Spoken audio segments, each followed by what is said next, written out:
Welcome to TrekTrav. I'm Trav, and this is Season 3, Episode 6, The Sehlat That Ate Its Tail.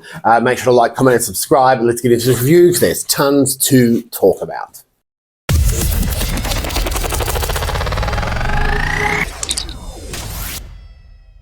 The last few episodes of Strange New Worlds have been a bit off and a bit weird to me. And I think I've said that in the reviews. I don't think this season is as good as Season 2. I'm hoping the really good episodes are at the end of the season. But this episode sort of starts off with a really interesting bang, which is we're on the Farragut with Captain Kirk, and then they get attacked and a planet gets exploded. The Enterprise comes in to defend, and we get this really cool sort of mix of things. The Farragut is almost screwed. Kirk is now acting Captain Kirk, so he is in charge. And what we get throughout this episode is Captain Kirk really feeling the weight of command. Now, Paul Wesley has been in the show before. Generally, he's like a guest in an episode, or a guest in like a hologram program, or a timeline distorted area. But in this episode, he is Captain Kirk. Now, in order to help the Farragut, members of the crew of the Enterprise beam aboard. Chapel, Uhura, Spock, Scotty. Conveniently, La'an, that comes over as well, but they end up going back to the ship, including the captain of the Farragut goes back to the Enterprise before the Enterprise is kidnapped by an unknown alien vessel. And we get introduced to the idea that there has been stories and legends of a vessel that destroys planets and takes ships and consumes them.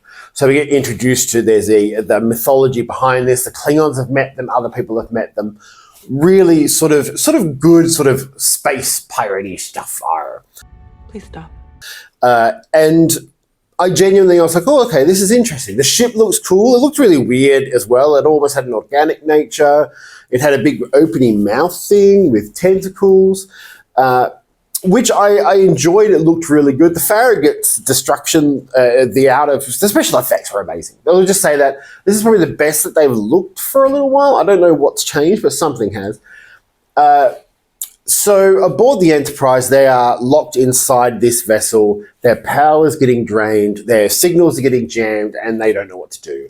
On the Farragut, they're trying to get to the Enterprise and to the planet that this spaceship is going to, the next planet, before it blows it up, because there is a population of pre-war people there. So they want to get there and save these people if they can, and save the Enterprise crew. We get this interesting sort of dynamic, right? So Pike is on his ship with La'an and Number One and Ortegas and Pelia, and we get essentially most of the TOS crew in the Farragut. So we've got our Uhura, Spock, Chapel, and Scotty are there to help Kirk out, and it's really good. I like it because it kind of implies that maybe Kirk, on his first command, wanted to build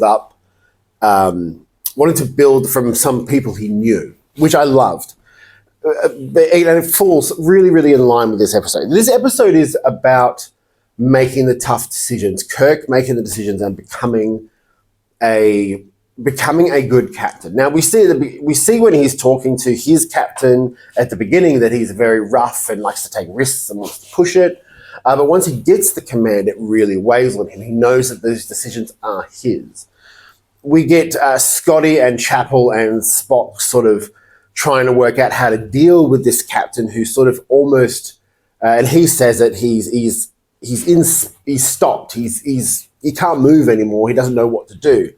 And they decide to send Spock in, and Spock has a conversation with him about how you have to make these decisions and how he can do it. And he sort of uses Sam as inspiration for Kirk, talks about how he believes in him. And when Kirk comes out, he says he can't do speeches, does speeches. So he's building that trust with these TOS crew members, which I love. We do get a little bit of a touch on with the relationship with La'an and Spock, and obviously La'an has a relationship sort of with Kirk before that. So there's a little bit of it, but they don't really mention it at all. Meanwhile, on the Enterprise, it has been tethered to the ship. Its warp core has been drained of energy.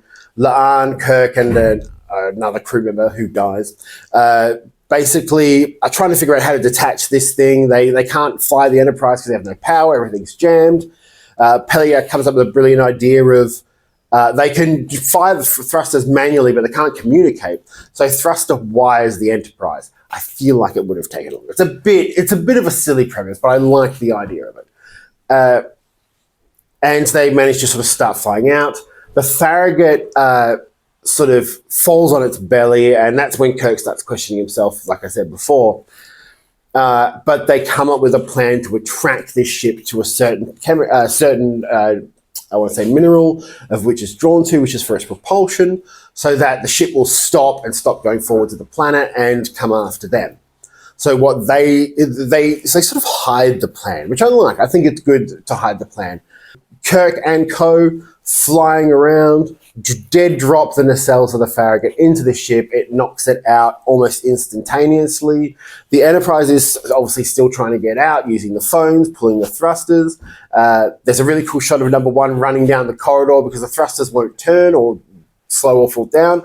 So she opens up an airlock and it sort of pushes the Enterprise in a different direction.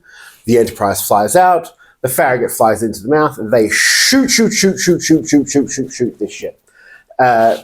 And it explodes. And we see the bodies and Kirk is like, can we beam them over? Do we help these people? And when Spock is scanning, he goes, you might want to see this. Meanwhile, on the Enterprise, they got the energy draining cable detached. Pike sends La'an away, but Pike sees blood on the wall and he sees the alien creature that escaped earlier in the episode lying on the floor, dead. They happen coincidentally, right next to each other anyway.